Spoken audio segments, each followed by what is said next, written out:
Assalamualaikum warahmatullahi wabarakatuh. Salam dan bahagia Ibu dan Bapak Guru. Pada kesempatan kali ini, saya akan menyampaikan aksi nyata modul 1.4 Budaya Positif.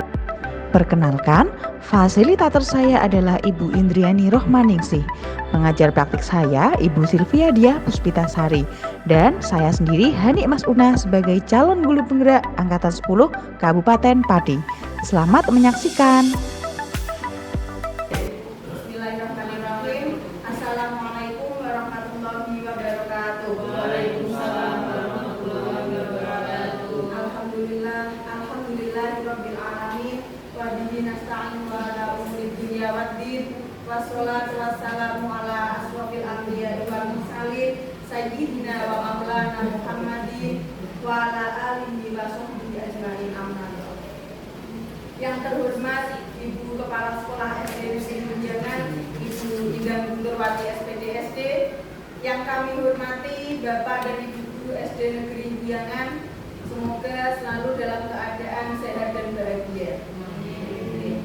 Segala puji dan syukur marilah kita panjatkan kehadirat Allah Subhanahu wa Ta'ala, karena dengan rahmat dan karunia-Nya kita semua dapat berkumpul dalam acara diseminasi disiplin positif pada siang hari ini dengan keadaan sehat walafiat tanpa halangan suatu apapun.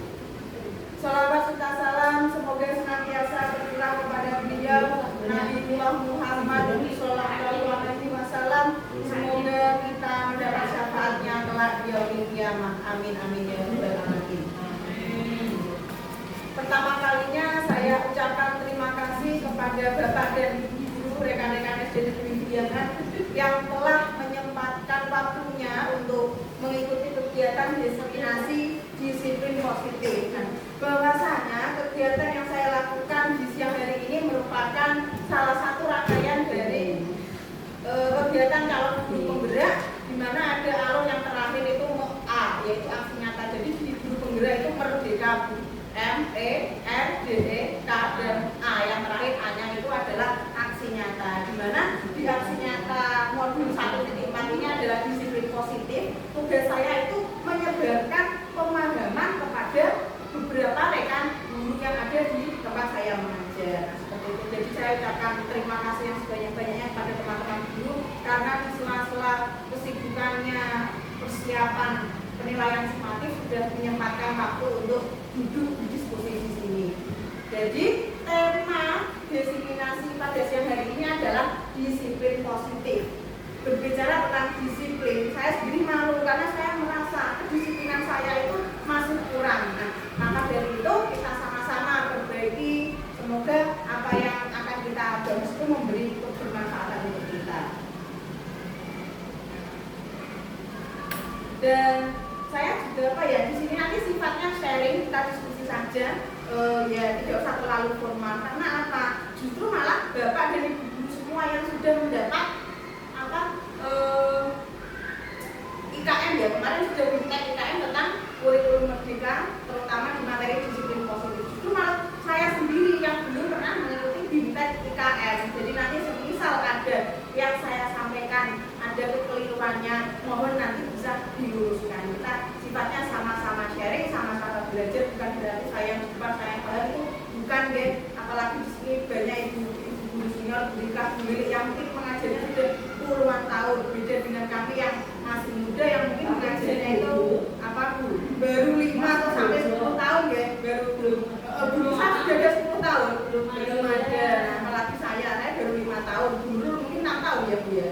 7, menurut 7, Bu Nisa mungkin dapat 8 atau 9? 8. Jadi kami nanti juga banyak belajar dari guru-guru senior. Nah, tapi itu tadi Bu, yang namanya kurikulum itu selalu berkembang dengan perkembangan zaman dan ilmu pengetahuan juga selalu update. Nah, maka dari itu sekarang trennya kan kurikulum merdeka. Salah satunya ada disiplin positif, kita pelajari bersama-sama. Seperti itu.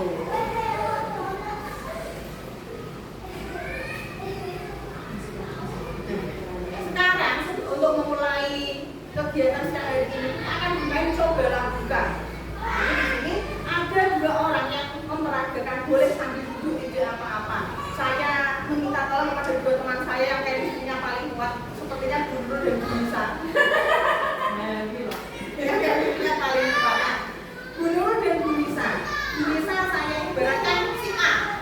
Jadi Bu Nisa nanti menggenggam tangannya secara kuat. Bayangkan Bu Nisa di tangan jenengan itu ada sesuatu yang sangat berharga. Entah apa itu jenengan yang tahu. Intinya di genggaman jenengan itu adalah sesuatu yang sangat berharga. Oke.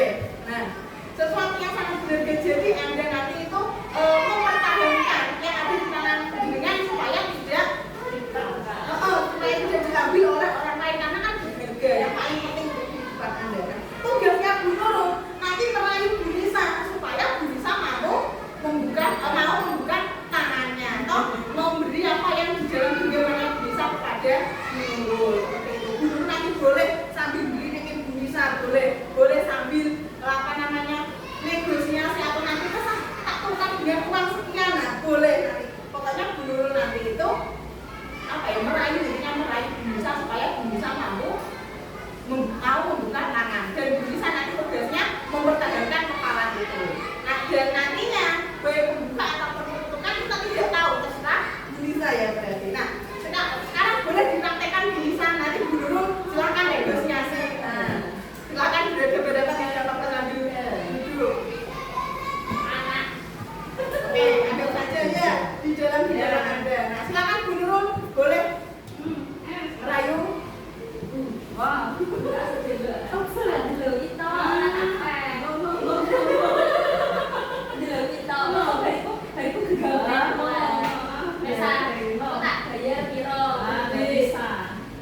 paling berharga tidak bisa ditukar dengan uang nih. Ya, mabuk. Kita sedang berbohong. Surga berarti nanti aku tak ikut surga saja. Tidak bisa ini, paling berharga. Tak boleh. Berapapun tidak boleh. Nah, Bu Nurul bagaimana mengira Bu Nurul tidak bisa membuka genggaman tangannya Bu Nisa? Karena saja Oke. Sekarang kan tadi Bu Nisa mempertahankan genggamannya. Tapi apakah Bu Nisa membuka genggamannya Bapak Ibu? Tidak membuka genggamannya. Kira-kira siapa yang memegang kendali atas permainan bola buka tadi? Yang memegang kendali siapa? Diri sendiri. Nah, jadi yang bisa mengontrol kita itu siapa? Diri sendiri. Kita mau membuka, mau menutup, kita mau berjalan, mau berlari dan sebagainya. Yang bisa mengontrol adalah diri sendiri. Nah, disitulah poinnya. Nah, selanjutnya berbicara tentang mengontrol diri sendiri. Ini ada miskonsepsi tentang teori kontrol yang disampaikan oleh Dr. William Glasser, di mana beliau adalah seorang pendidik dan juga psikolog. Nah, mengatakan ada beberapa miskonsepsi tentang teori kontrol. Yang pertama, ilusi guru mengontrol murid. Kita sering mengatakan kerjakan ini dan sebagainya. Kita sering memerintah murid. Kita itu menganggap seolah-olah kita tuh bisa mengontrol tingkah laku murid. Ya apa tidak? Ya. Padahal sebenarnya bukan. Yang mengontrol murid itu ya tetap murid itu sendiri. Lalu mengapa Pak dia mau misalnya kita perintah untuk kerja bakti? Lalu mengapa mereka mau melakukan kerja bakti? Padahal yang bisa mengontrol adalah diri mereka sendiri kan. Nah, itu mengapa kok bisa demikian? Itu artinya apa? Muridlah yang mengizinkan dirinya untuk kita kendalikan, kita kontrol seperti itu. Jadi ilusi guru mengontrol murid itu adalah tidak benar menurut William Glasser. Nah, yang bisa mengontrol ya tetap murid itu sendiri. Dan ketika murid mau melakukan sesuatu sesuai arahan kita, itu artinya apa? Dia yang mengizinkan dirinya untuk kita kontrol. Yang kedua, ilusi bahwa semua penguatan positif, efektif, dan bermanfaat. Nah, penguatan positif itu seperti bujukan. Kita membujuk orang. Mungkin sekali, dua kali orang tadi itu mau kita bujuk. Tetapi lama-kelamaan apakah orang tadi akan bertahan dengan bujukan kita? Tidak, karena lambat laun mereka akan menyadari. Dan mereka nanti juga kalau sudah sadar, menolak tentunya. Kita kok disuruh-suruh, kita kok dikendalikan orang lain. Padahal kita juga punya keinginan sendiri loh. Dan yang ketiga itu ilusi bahwa kritik dan membuat orang merasa bersalah itu dapat menguatkan karakter. Misal kita kritik orang, panjenengan itu gini. Nah, itu salah kalau kita dapat mengatakan itu dapat menguatkan karakter. Yang ada apa? Membuat orang itu merasa bersalah, malah merasa rendah. Itu kalau saya sih, saya kok seperti itu. Kalau saya langsung pikiran, mungkin Bu Nurul bisa juga sudah tahu itu karena sudah apa ya, sudah lama. Sudah ini pikiran torong. Kalau saya malah pikiran. Ternyata di miskonsepsi teori kontrol itu benar. Malah menjadikan orang itu merasa bersalah dan merasa rendah. Padahal itu kita apa? Harus fokus pada positifnya yang ada di diri kita supaya kita mau termotivasi untuk berubah menjadi lebih baik lagi. Dan yang keempat, ilusi bahwa orang dewasa memiliki hak untuk memaksa. Orang dewasa di sini itu bisa dikatakan sebagai guru ataupun orang tua. Misalnya kita punya anak, ayo makan, tidak makan nanti apa dia harus makan dan sebagainya. Itu kan kita orang dewasa memaksa anak. Seperti itu efektif tidak kira-kira? Iya, tidak efektif apalagi untuk jangka panjang. Kadang malah menimbulkan rasa apa? Gondok, malah marah bukan anaknya dipaksa malah marah seperti itu. Ya kita lakukan pendekatan yang santai, dibujuk secara halus. Mungkin teorinya mudah ya, tapi prakteknya itu Terus lalu bagaimana kita bisa merubah seseorang? Yang perlu dirubah itu apa? Yang pertama adalah pola pikir kita, paradigma berpikir kita. Kita harus mengubah dari yang paradigma stimulus respon. Kalau kamu begini, maka kamu harus begini, menjadi pendekatan teori kontrol. Saya itu paling tertarik di bagian yang ini. Perilaku buruk dilihat sebagai suatu kesalahan. Kita melakukan sesuatu yang buruk itu kadang orang lain menganggap itu kesalahan, atau murid kita mungkin ramai di kelas itu kan bisa dikatakan hal yang buruk, dan kita sebagai guru, saya sendiri juga mengatakan itu hal yang salah. Padahal apa? Bukan 100% dibenarkan.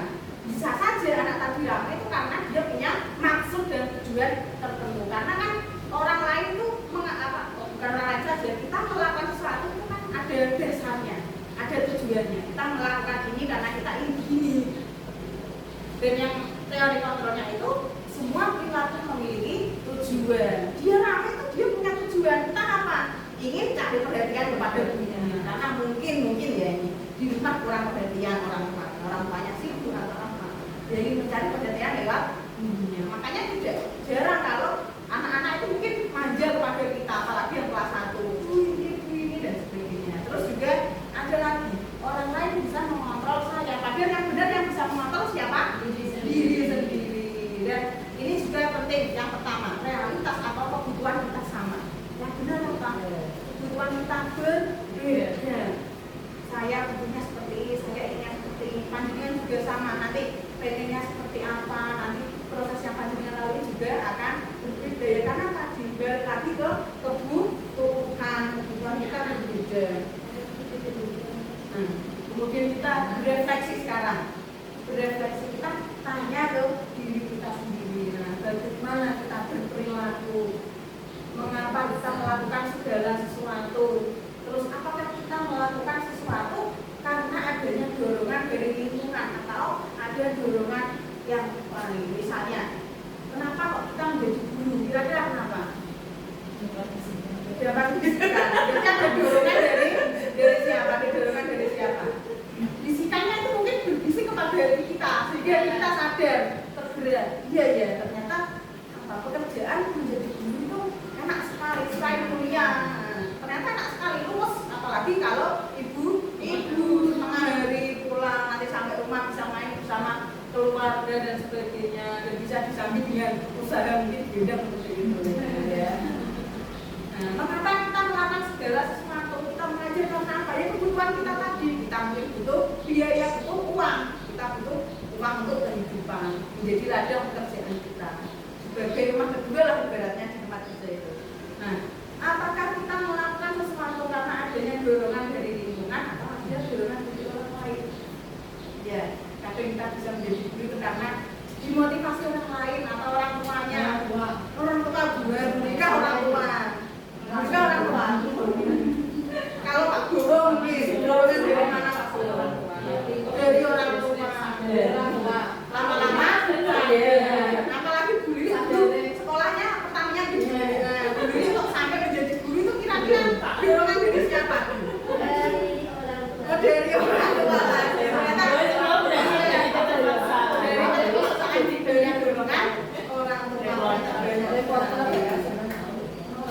artinya apa? Kita ternyata ada taat sama orang tua ya, kalau mana terus sama orang tua. Ternyata kok apa? Dampak dari manut ada barokahnya di belakang. Nah ya seperti itu. Kita juga mungkin orang tua juga. Betul. Apakah ada yang dorongan dari diri sendiri? Dorongan udah. Dorongan menjadi guru, dorongan dari mana? Sadar diri. Bukan sadar diri, tapi nyoba-nyoba. Nyoba-nyoba. Nyoba-nyoba kok keterima jadi guru. Tapi mungkin nenek memang dari sananya dari Allah Oke, ya sama seperti Nanti kalau bener ya, kami siraman rohani. Ternyata barokahnya seperti ini mendapat suami juga sama-sama guru. Sebenarnya kalau nggak ngajar ya dia, mungkin nggak ketemu suaminya yang sekarang. Jadi kita sepakat ya, kalau kita melakukan sesuatu itu ada dorongan dari luar sana, baik dari orang lain maupun lingkungan. Nah yang selanjutnya kita akan tadi tentang budaya positif. Budaya positif itu erat dikaitkan dengan disiplin. Sesuatu yang disiplin kita lakukan terus menerus nanti akan menjadi budaya. Nah, kira-kira disiplin itu apa menurut panjenengan Bapak Ibu? Mendengar kata disiplin, kira-kira yang terlintas di benak jenengan apa? sesuai dengan aturan. Iya, misalkan sesuai dengan aturan. Terus apa lagi? Apa berikan? Menjalankan aturan sesuai dengan aturan yang direncanakan. Ya benar sekali. Jadi apa? Disiplin itu sering dikaitkan dengan tertib, teratur, aturan yang terjadi, kemudian kepatuhan. Nah, terus juga dikaitkan dengan hukuman. Iya betul Bu, tanggung jawab itu ternyata ininya di situ. Dan juga tidak juga dikaitkan dengan hukuman. Kamu kalau tidak disiplin nanti tak hukum ini.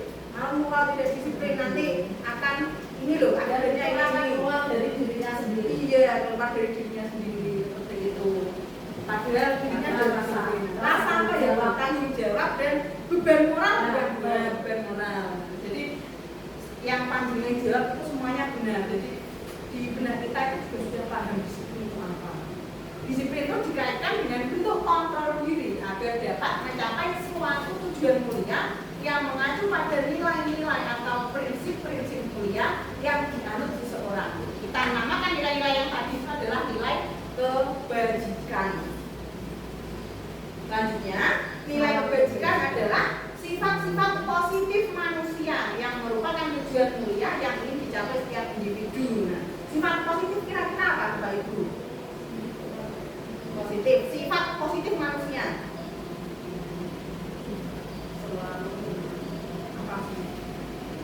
Bersikap baik dengan orang lain. Iya, bersikap baik dengan orang lain, jujur, tanggung jawab. Kita break sejenak ya, ada.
Februarinya Januari sampai bulan ini.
Kita lanjutkan ya Bapak Ibu. Tadi sampai ke sifat-sifat positif manusia. Ada apa saja tadi sifat positif manusia? Tanggung jawab, jujur, disiplin, terus banyak sekali saling menghargai, menghormati, toleransi dan sebagainya. Itu adalah sifat-sifat positif manusia, dan itulah yang ingin dicapai dari yang namanya disiplin positif. Lalu, pertanyaan selanjutnya, apa nilai kebajikan yang ingin dicapai anak Indonesia? Menurut panjenengan apa nilai kebajikan yang ingin dicapai anak Indonesia? Yang sering kita gaung-gaungkan setiap hari, yang ada lagunya malah di kurikulum merdeka, apa kira-kira? Iya bener.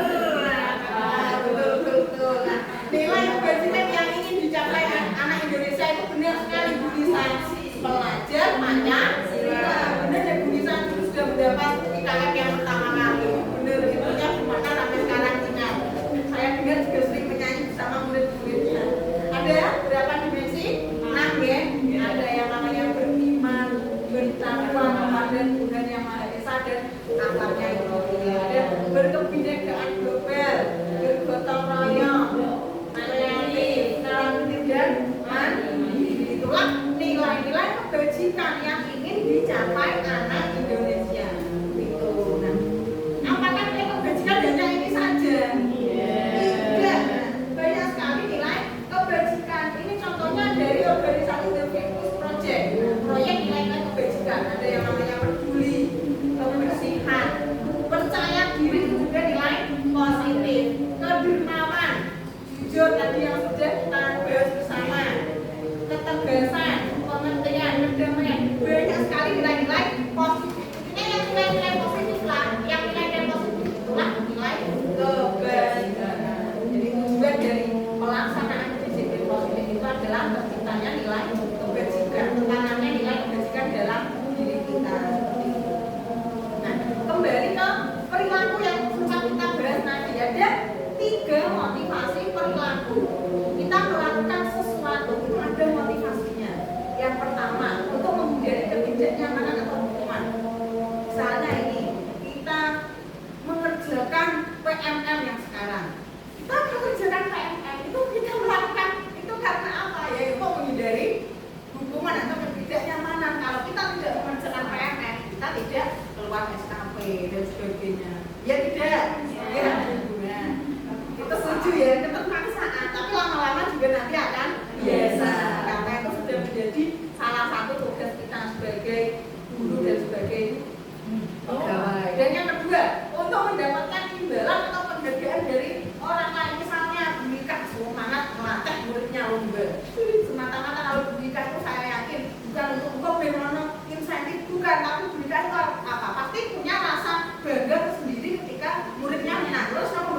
Nggih, itu yang tidak bisa ditukar dengan nominal berapapun. Ya. Rasa bangga dan rasa senang kita kalau murid kita lomba. Bahkan saya yakin ketika Budika lomba pasti senang. Tapi kalau murid yang dilatih Budika kok menang, rasa senangnya berkali-kali lipat. Ini betul betul sekali itu. Merasa berhasil dan anak juga nanti akan apa? Merasa ingat terus. Saya dulu pernah dilatih lomba Budika Mapsi sampai satu provinsi. Sampai tua saya yakin anak tadi itu ingat. Begitu dia pernah dilatih Budika lomba apa gimana? Mapsi juara sampai juara 2 kecamatan.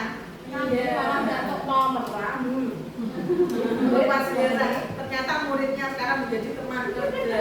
Ini salah satu testimoni dari muridnya Budika yang menang lomba. Nah ini jadi yang kedua ya untuk mendapatkan imbalan atau penghargaan. Tapi lebih dari itu saya yakin Bapak Ibu semua yang diharapkan lebih dari penghargaan, tapi rasa bangga terhadap anak didik kita. Dan yang terakhir itu kita ada teori tiga teori motivasi tadi itu adalah untuk menjadi orang yang mereka inginkan dan menghargai diri sendiri dengan nilai-nilai yang mereka percaya. Ini adalah yang paling ujung tombaknya ini yang paling penting. Kita melakukan sesuatu, kita berangkat sekolah, mengajar dari pagi sampai siang itu saya yakin tujuannya panjenengan ini untuk menjadi orang yang mereka yang kita inginkan. Kita ingin menghargai diri kita sendiri sebagai seorang guru. Kita selalu berangkat pagi dengan semangat dan pulang siang. Dan apa? Saya yakin yang ada di benak panjenengan semua itu bagaimana murid saya, bagaimana murid saya. Hari ini murid saya kok ada kejadian seperti ini, kita sharing di kantor. Nah, apa itu ya untuk tadi untuk menghargai diri kita sendiri sebagai seorang guru dan yang apa tadi? Dengan nilai-nilai yang mereka percaya. Kita percaya bahwa dengan kita tekun mengajar murid-murid, pasti murid kita nanti akan mendapat ilmu yang bermanfaat untuk mereka. Jadi tujuan dari disiplin tadi tujuannya membentuk karakter yang ini untuk menjadi orang yang mereka inginkan sesuai dengan nilai yang mereka yakini. Nilai-nilai yang tadi Bapak Ibu dilakukan. Nah, selanjutnya ada yang namanya hukuman, konsekuensi dan restitusi. Hukuman. Bedanya apa dari ketiga ini tadi? Kalau hukuman itu sering dikatakan identitas yang gagal. Kalau yang konsekuensi dan restitusi itu bisa dikatakan identitas yang berhasil. Karena kalau hukuman apa? Bersifat tidak terencana. Misalnya muridnya terlambat. Kamu saya hukum keluar kelas karena kamu terlambat. Sifatnya apa? Satu arah. Guru memberi hukuman kepada murid, atasan memberi hukuman kepada bawahan, kan satu arah, kita tidak bisa melawan. Tapi kalau konsekuensi itu apa? Sudah terencana atau sudah disepakati. Sebelumnya kita sudah membuat keyakinan kelas. Datang tepat waktu 10 menit sebelum pembelajaran. Kok anak tadi malah 15 menit setelah pembelajaran? Berarti kan apa? Sudah melanggar aturan. Itu kan sudah ada peraturannya. Jadi anak yang misalnya tadi kok terlambat, konsekuensinya harus tinggal di kelas ketika istirahat untuk mencatat pelajaran yang tertinggal. Itu namanya konsekuensi atau hukuman kira-kira? Konsekuensi, karena sebelumnya itu sudah terencana dan sudah disepakati. Sudah juga anak-anak setuju. Nah, seperti itu. Disetujui bukan oleh anak-anak saja, tapi oleh kita sebagai gurunya. Dan yang terakhir itu restitusi. Mesti di pikiran juga segitiga restitusi, ya Pak Tidak? Jadi restitusi itu restitusi adalah proses menciptakan kondisi bagi murid untuk memperbaiki kesalahan mereka sehingga mereka bisa kembali pada kelompok mereka dengan karakter yang lebih kuat. Nanti contohnya ada anak terlambat. Kita panggil anak tadi. Kita apa? Memperbaiki kesalahan mereka. Kita tanya, mengapa kok kamu terlambat? Kira-kira alasannya apa? Karena kan dia belum sarapan dan sebagainya itu kan ada alasannya ya. Sarapan, kawanan. Kalau dulu murid saya itu sering terlambat atau mengandung stres itu karena apa? Malamnya sholawatan, pulangnya sampai tengah malam. Jam 8 terus minggu. Ya Rasul ya, itu juga sering. Jam 8 itu terus ngantuk.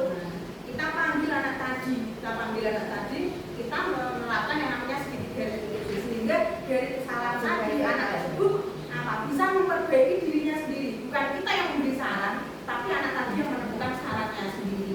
Karena kita diskusi. Nah, kebetulan yang tadi segitiga diskusi sudah saya terapkan kepada Rasul. Karena saya masih ingat dulu Rasul terlambat. Nah, tanya kenapa kok terlambat? Saya selawatan diajak ke Pak pulangnya jam 1. Saya baru tidur jam 1:30 dan sebagainya. Sehingga paginya saya itu bangunnya agak kesiangan. Saya sekarang jam 8 sudah ngantuk. Saya tanya itu kira-kira baik apa tidak? Tidak, Bu. Baru seperti itu. Kemudian saya tanya, lalu kira-kira apa yang akan kamu perbaiki dari kesalahan kamu? Nah, saya tetap berangkat selawatan, Bu. Tapi saya tidak pulang tengah malam dan saya masih menyempatkan waktu untuk belajar supaya nilai saya nanti bagus. Oke, nah berarti yang mencari solusi siapa? Dirinya sendiri. Anak tadi yang mencari solusi. Bukan kita, kamu jangan ngantuk, ayo langsung kamar mandi cuci muka supaya tidak ngantuk. Itu mungkin setengah jam dia tidak ngantuk, tapi bisa saja nanti ngantuk lagi. Nah, tapi kalau kita panggil, ternyata kok efektif. Tadi sudah saya terapkan ke Rasul. Nah, selanjutnya, mengapa kok keyakinan kelas bukan peraturan kelas? Ada yang tahu atau mungkin ketika dulu sudah diminta dijelaskan bagaimana Bapak Ibu ada yang mau sharing mengapa kok keyakinan bukan peraturan? Kalau sebenarnya dewe hanya disepakati oleh satu pihak saja, tapi kalau keyakinan disepakati oleh semua. Oke, betul sekali. Kalau peraturan disepakati satu pihak, kita mau tidak mau harus mematuhi. Tapi kalau keyakinan, kita melalui apa? Melalui diskusi. Melalui apa? Sharing, diskusi. Kita sama-sama cari enaknya bagaimana. Sehingga dalam melaksanakan itu anak-anak tidak terpaksa. Dan mengapa kok keyakinan? Karena dalam keyakinan itu terdapat nilai keselamatan.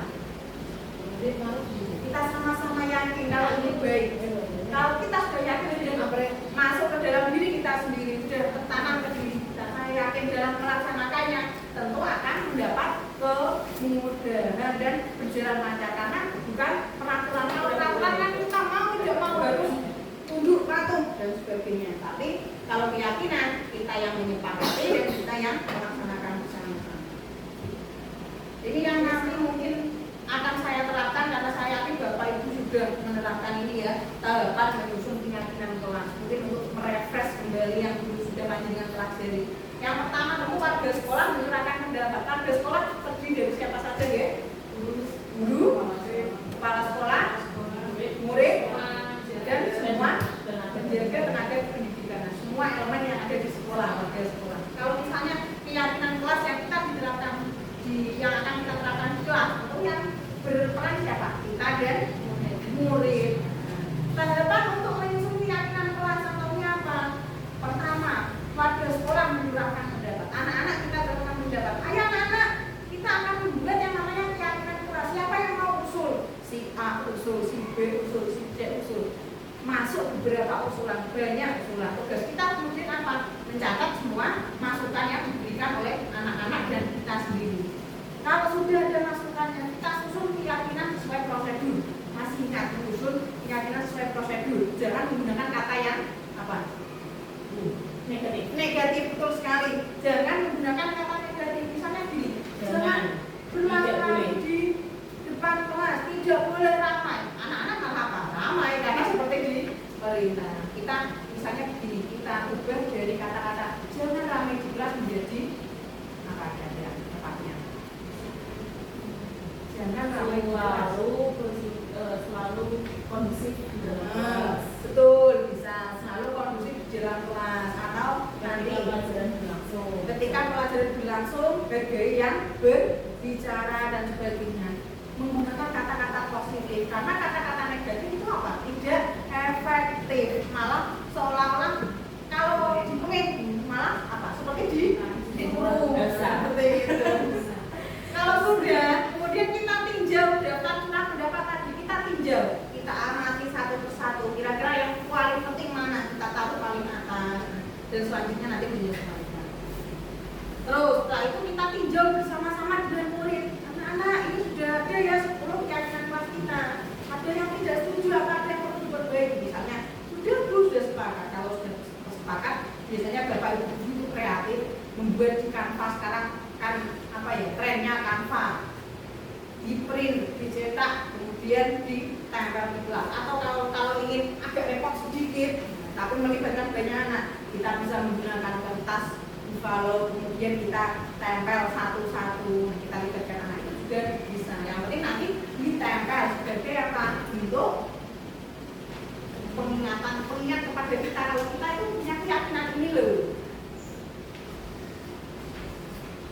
Nah, kemudian kita akan bahas tentang kebutuhan dasar manusia.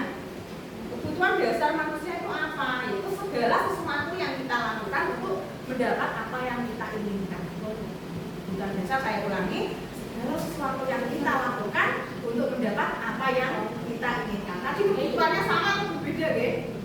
Berbeda. Nah, itu kebutuhan kita berbeda tentunya. Jadi kebutuhan dasar manusia adalah segala sesuatu yang kita lakukan untuk mendapat apa yang kita inginkan. Ketika seorang murid melakukan suatu perbuatan yang bertentangan dengan nilai-nilai kebajikan, misalnya tadi ramai, dia tidak mengerjakan tugas dan sebagainya, atau melanggar peraturan, hal itu sebenarnya dikarenakan mereka gagal memenuhi kebutuhan dasar mereka. Selanjutnya kita akan bahas kebutuhan dasar apa saja sih? Ada 5. Yang pertama bertahan hidup. Semuanya kalau ini sama, kebutuhan bertahan hidup, sama-sama butuh makan, butuh minum, butuh istirahat, butuh pekerjaan untuk melanjutkan kehidupan, untuk memenuhi kebutuhan dan sebagainya. Ada juga kebutuhan kasih sayang dan rasa diterima, saling disayangi antar teman, diterima di lingkungan. Kita butuh itu tentu. Dan juga kebebasan. Kita butuh bebas dalam melakukan banyak hal. Kita tidak ingin disuruh-suruh ini itu. Kita juga sebenarnya pengen bebas melakukan apa yang kita mau, melakukan apa yang kita inginkan dan sebagainya. Dan juga kesenangan. Mungkin anak yang rame tadi ingin apa? Mengekspresikan kesenangannya. Aku senang nih rame. Soalnya kan aku lucu nih, aku lucu. Misalnya seperti itu. Dan penguasaan. Kalau penguasaan itu kebutuhan ingin diakui orang lain. Kalau seorang itu ternyata bisa ini loh, punya kompetensi ini, itu termasuk kebutuhan penguasaan. Biasanya anak-anak rame itu ya bisa saja ini kasih sayang dan rasa diterima. Dia ingin mencari perhatian, mencari kasih sayang dari ibu guru. Karena kalau dia rame pasti langsung dipanggil. Halo, lu kok rame kenapa? Seperti itu. Dia cari perhatian.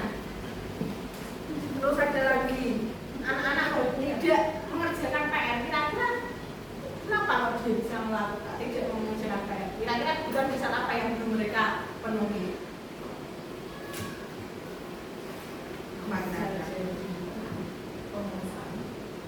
Penguasaan atau apa lagi? Menguasai materi. Iya, dia tidak menguasai materi. Dia juga apa? Bebas. Aku ingin bermain kok. Saya tuh merasa bermain itu lebih seru daripada mengerjakan PR. Dan saya itu merasa senang ketika dihukum guruku.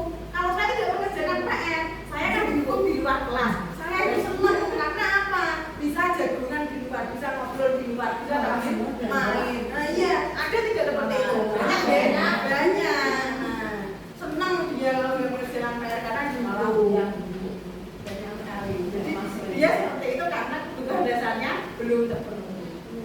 Dan ini kita bahas tentang posisi kontrol kita sebagai guru. Yang pertama ada penghukum, ada pembuat rasa bersalah, ada sebagai teman, ada sebagai pemantau, dan ada sebagai manajer. Yang pertama sebagai penghukum.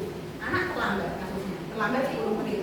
Kamu kok terlambat, silakan keluar dari ruang kelas. Itu berarti termasuk posisi apa? Penghukum.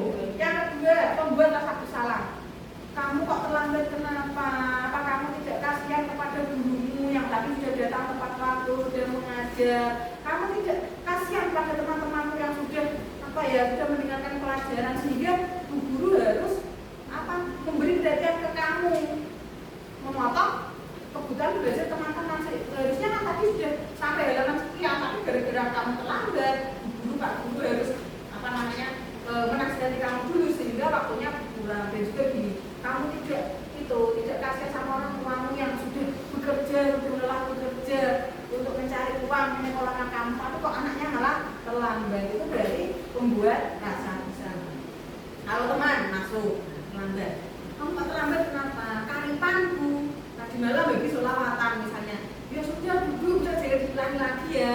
Itu posisi teman. Kalau pemantau sudah masuk terlambat 10 menit misalnya, ini sudah ada pelajaran Ya, berarti konsekuensinya apa? Konsekuensinya itu Bu, saya harus tinggal di kelas, tetap di kelas ini ketika istirahat untuk mencatat materi yang terlambat tadi. Itu berarti pemantau karena sebelumnya sudah ada apa sekali keyakinan yang sudah disepakati. Dan yang terakhir itu manajer. Yang diharapkan kita sebagai guru itu posisinya sebagai manajer. Kita yang mengatur anak. Kamu kok terlambat kenapa? Ini dijelaskan. Kamu bisa tidak memperbaiki kesalahan yang terlambat tadi? Ya Bu bisa. Misalnya seperti itu. Dengan cara apa? Anak-anak menjelaskan. Oh, dia ini kalau manajer bisa diterapkan dengan segitiga apa Bapak Ibu tadi? Segitiga restitusi. Jadi posisi guru sebagai manajer itu dalam menyelesaikan masalah yang dihadapi anak-anak bisa menggunakan segitiga restitusi. Nah, segitiga restitusi itu apa sih? Nah, segitiga restitusi adalah dialog antar guru dengan murid, antar atasan dengan bawahan. Supaya apa? Supaya menghasilkan murid yang mandiri dan tanggung jawab. Karena anak-anak tahu kesalahannya apa, anak-anak akan tahu bagaimana cara memperbaiki kesalahannya dan sebagainya. Langkah-langkah dari segitiga restitusi yang pertama adalah menstabilkan identitas. Kita tanya, kamu kok terlambat kenapa sholawatan? Anak kita menstabilkan identitasnya dulu. Iya, terlambat tidak apa-apa. Dulu Bapak Ibu guru juga ketika sekolah pernah terlambat kok, dan itu wajar. Nah, misalnya kamu kok berangkat sholawatan sampai tengah malam, ya itu wajar karena sholawatan kan itu ya membuat kelas sunnah. Selain itu juga akan mendapat syafaatnya Rasulullah seperti itu. Nah, itu juga yang wajar. Ibu guru, Bapak guru juga suka sholawatan. Kemudian yang kedua ada validasi tindakan yang salah. Setelah kita menstabilkan anak tadi supaya anak tadi itu intinya tidak merasa salah sendirian. Kalau kita beritahu tidak apa, dulu juga Bapak Ibu guru pernah seperti itu kok. Dia kan merasa oh ternyata aku aja ya yang salah. Dan yang kedua validasi tindakan itu seperti ini. Tetapi kalau kamu sholawatannya kok sampai tengah malam, ada resikonya apa tidak? Ya baru menyadari oh iya ya ternyata ada resikonya. Nanti saya malah ngantuk, malah apa? Nilai saya jelek karena saya tidak fokus ketika pelajaran. Dan yang ketiga itu menanyakan keyakinan. Nah, kan sudah ada keyakinan kelas. Nah, keyakinan apa yang sudah kita yakini bersama? Nanti anak tadi kan menjelaskan keyakinan ini dulu. Nah, jadi diperbaiki sama-sama. Anak tadi lah yang menentukan solusi dari permasalahannya. Dan tentunya rasa bersalah itu sebenarnya manusiawi. Orang salah itu sebenarnya merupakan sesuatu yang manusiawi dan proses untuk menjadi pribadi yang lebih baik. Terus seperti itu kita semua pernah melakukan kesalahan.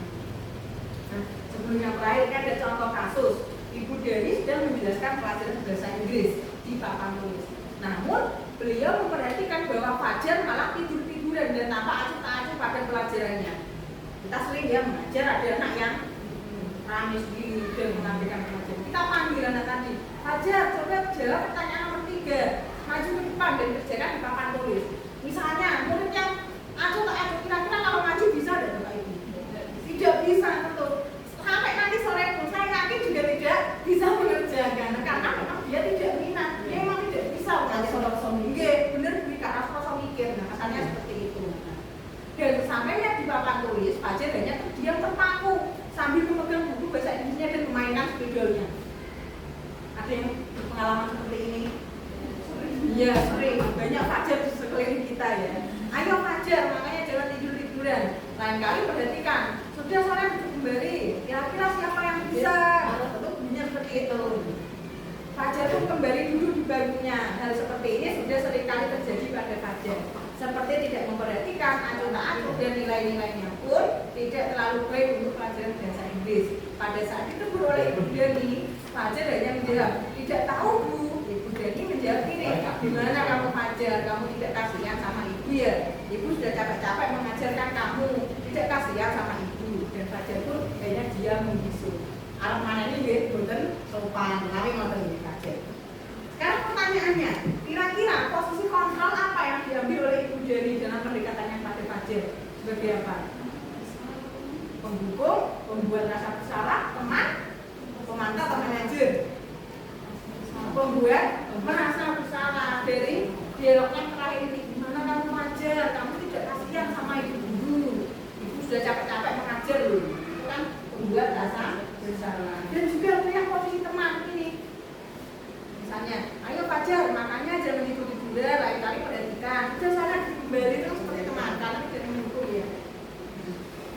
Kemudian membaca sikap Fajar, kira-kira kebutuhan apa yang diperlukan oleh Fajar?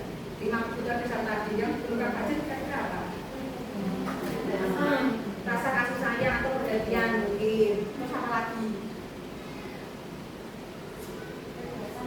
Kebebasan, ya dia ingin bebas bermain ketika pelajaran. Apalagi ada nanti Bapak Ibu?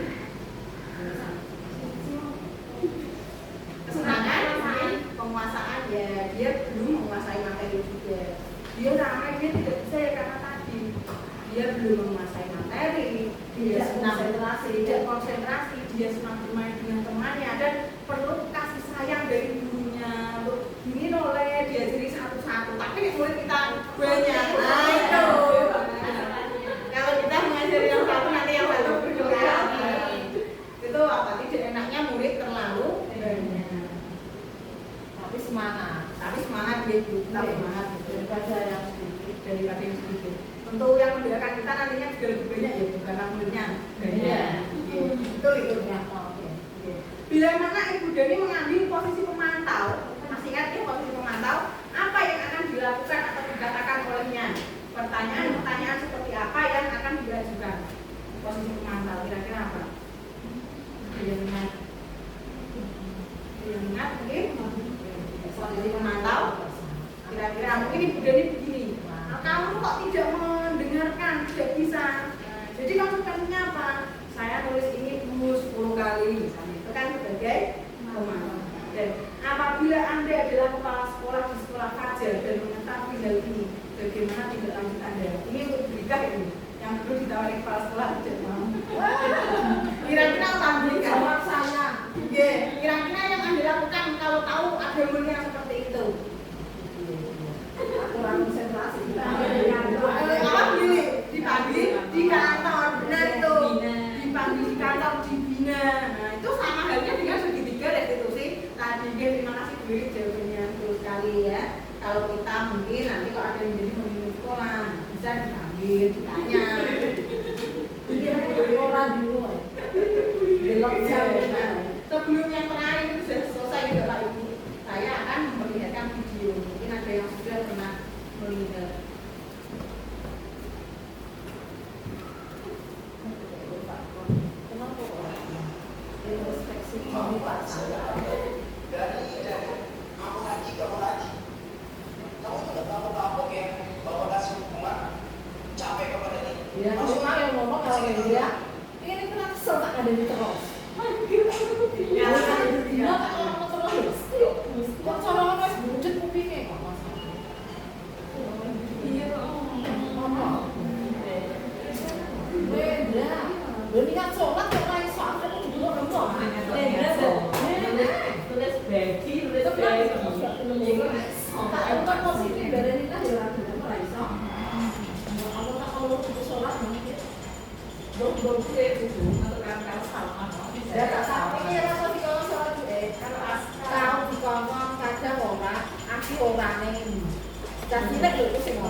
Ya Allah.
Film apa ya?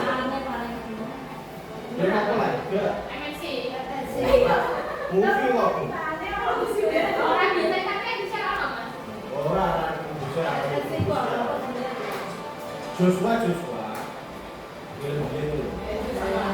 Yang penting kita bahagia.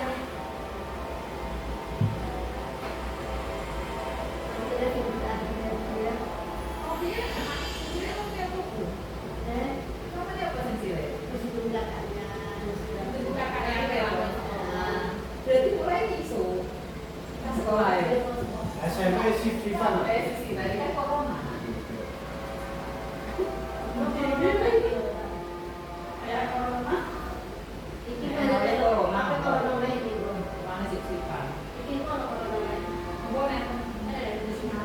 Ya, ada.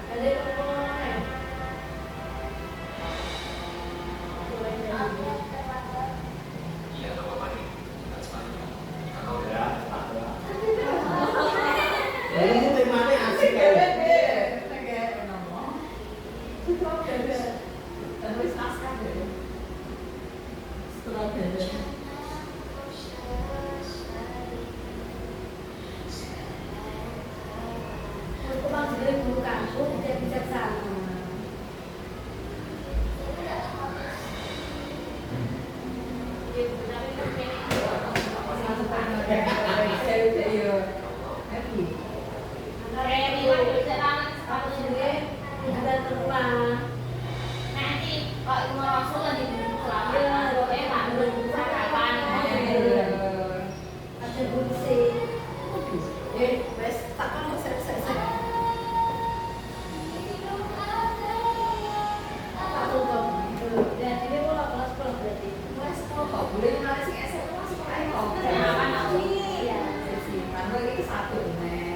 Sosial dan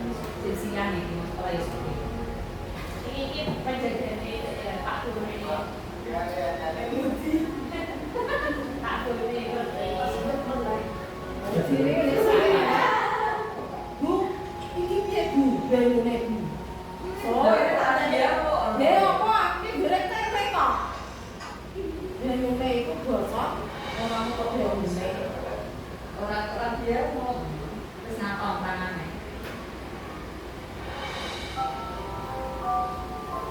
Konsol itu utamanya kan adalah tampak sendiri ya sih. Ngomong Mas.